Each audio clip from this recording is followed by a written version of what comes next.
नमस्कार, आपण पाहताय कोकण वार्ता न्यूज. कोकण वार्ता न्यूज मध्ये आपलं सर्वांचं स्वागत. पाहुयात बातमी सविस्तरपणे.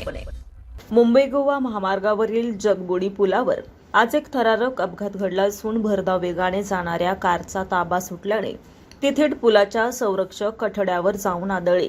अपघात इतका भीषण होता की कारचा समोरील भाग पूर्णपणे चक्काचूर झाला.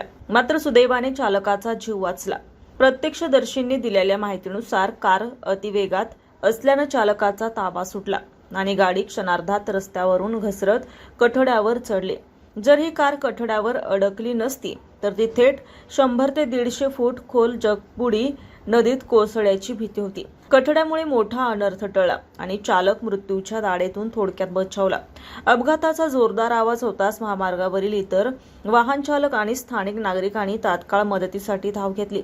काही काळ या ठिकाणी बघ्यांची गर्दी झाल्याने वाहतुकीचा वेग मंदावला होता. घटनेची माहिती मिळताच खेड पोलिसांनी घटनास्थळी धाव घेत परिस्थिती नियंत्रणात आणली.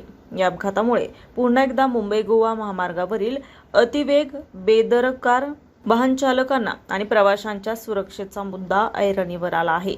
रियाज ठाकूर, कोकण वार्ता न्यूज, रत्नागिरी. ताज्या बातम्या आणि नवनवीन घडामोडी पाहण्यासाठी आजच आमच्या कोकण वार्ता न्यूज चॅनलला लाईक करा, सबस्क्राईब करा आणि बेल आयकॉन प्रेस करा आणि पाहत रहा कोकण वार्ता न्यूज.